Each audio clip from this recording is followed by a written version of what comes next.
नमस्कार। उम्मीद है आप लोग स्वस्थ और सानंद होंगे। अभी बात करूंगा जो आजकल चल रहा है ढोल गंवार शूद्र पशु नारी वाले प्रसंग पर। जहाँ तक चीज़ों को पढ़ने सुनने में आया है कि माँ पीताम्बरा देवी का कोई यज्ञ हो रहा था जिसमें अखिलेश यादव पूर्व मुख्यमंत्री उत्तर प्रदेश भी गए थे। वहाँ उनको कुछ लोग जो थे उनके खिलाफ नारे लगाने पहुँच गए और वो तूल इतना बढ़ा कि उसके बाद फिर स्वामी प्रसाद मौर्य ने कहा कि जो लोग इस तरीके से कर रहे हैं तो ढोल गंवार शूद्र पशु नारी वाली बातें ये गलत बात है और ये सब हिंदू धर्म का खोट है। और रामचरितमानस की भी उन्होंने अपने हिसाब से निंदा की। बात कुल इतनी सी है जिसको अब फिलहाल तूल दिया जाने लगा है। अब यहाँ पर आगे बात शुरू करने के पहले मैं एक चीज़ बताऊंगा, हालांकि आप में से बहुतों को पता भी होगी कि अंग्रेज़ों की और उसके पहले पेशवा की और उसके पहले जो मुगलों के जो लेटर मुगल पीरियड था उसके सबके चलते भारतीय समाज इतना विश्रृंखल और इतना ही तमाम तरह की कमियों से ग्रसित हो चुका था कि उससे उससे निपटने के लिए बहुत लंबी लड़ाई लड़ी। सामाजिक लड़ाई भी लड़ी गई और आर्थिक लड़ाई भी लड़ी गई और राजनीतिक लड़ाई भी लड़ी गई। उसमें बहुत से लोगों ने अपना अपना योगदान दिया, चाहे सर सैयद अहमद खां से लेकर के और आपके क्या नाम है ये मदन मोहन मालवीय सब तक ने तमाम बड़ी बड़ी शिक्षा संस्थाएं वो पूरा दौर ही अलग था। और राजा राम मोहन राय ने विलियम बेंटिक से मिलकर के विधवा क्या नाम है सती प्रथा पर रोक लगवाई। ईश्वरचंद्र विद्यासागर साहब ने बाल विवाह और विधवा विवाह ये सब उसके लिए काम किया। ये एक पूरा सिनेरियो था जिसमें से करीब 300 साल तक भारत को जूझना पड़ा और इन सब सारी चीज़ों से निपटते हुए और जो भारतीय समाज में और राजनीति में सब जो कुरीतियां हो गई थी उनसे सबसे निपटने के बाद फिर 1947 में जब भारत आज़ाद हुआ तो एक नया संविधान बनाया गया जिसकी उस संविधान की मोटी बात यह है कि हर व्यक्ति को अपनी योग्यता के अनुसार उनको आगे बढ़ने का मौका मिले और उनकी उन्नति हो और इसके लिए राज्य उनकी मदद करेगा। उस पूरे संविधान में धर्म और जाति इन सब चीज़ों के लिए कोई जगह नहीं थी। मुख्य जो उस संविधान का जो क्रक्स है वो ये है कि हर व्यक्ति को उसकी योग्यता के हिसाब से आगे बढ़ने का मौका रहेगा और राज्य उसमें उसकी मदद करेगा। ये सिलसिला बहुत अच्छा था और इसमें कोई शक नहीं है कि एक स्वतंत्र राष्ट्र में जब हर व्यक्ति को जितनी उसकी योग्यता है अगर उसकी राज्य मदद कर रहा है तो बड़ी बात है। कई वजहों से अब उसके सबके बहुत ज़्यादा गिनाने की जरूरत नहीं है। चीज़ें फिर से पलटने लगी और फिर से जाति धर्म और इसका सबका खेल शुरू हो गया। उसने भी अपना रोल प्ले किया। जाति धर्म की राजनीति में अब उसी राजनीति का जो एक अगला हिस्सा है वो फिलहाल यह हो गया है जो अभी ये जो स्वामी प्रसाद मौर्य वाला जो विवाद चल रहा है जिसमें उन्होंने रामचरितमानस को भी कोसा है और उसकी सब बातें कही हैं। अब एक बात इस पर यह समझ लीजिए, यहाँ से इसका थोड़ा सा पॉलिटिकल इशू समझिए। पहली चीज़ तो यह है कि मोटे तौर पर इस समय हिंदुस्तान में मंडल कमंडल की राजनीति चल रही है।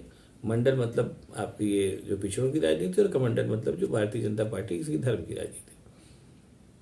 बीच में क्या हुआ कि जब 1993 में एक बहुत अच्छा प्रयोग किया मुलायम सिंह यादव ने राजनीति के लिहाज से, बाकी चाहे वो जैसा आप उसको कहिए, कि उन्होंने सपा बसपा के साथ का गठबंधन करके चुनाव लड़ा और राम मंदिर आंदोलन के प्रचंड दिनों में भी ये गठबंधन कहीं ज़्यादा सफल हुआ और भारतीय जनता पार्टी की सरकार चली गई। अब यहीं पर एक बात मैं और बताऊंगा, इसको बता के फिर आगे की बात शुरू करूंगा। जो प्रयोग मुलायम सिंह यादव ने 1993 में किया वही प्रयोग तमिलनाडु में 1965-66 में हुआ था और उसके बाद फिर अन्नादुराई वहाँ के मुख्यमंत्री बने थे। और आज की तारीख में तमिलनाडु से भारतीय जनता पार्टी जो अब है उसके पहले के जनसंघ और कांग्रेस इनकी स्थिति डावाडोली है क्योंकि वहाँ पर पिछड़ों और दलितों का गठबंधन इतना मजबूत है कि अब वहाँ सवर्ण डोमिनेटेड पार्टियों के लिए कोई जगह नहीं बची। वो हमेशा सब्सिडरी की भूमिका में नहीं, मुख्य भूमिका में नहीं आ पाए। यही खेल अब अगर यूपी में हो जाएगा तो इसको समझने के लिए एक चीज मोटा समझिए। दलित वोट बैंक मायावती, पिछड़ा वोट बैंक समाजवादी पार्टी के साथ और भारतीय जनता पार्टी के साथ भी और कुछ मायावती के साथ भी।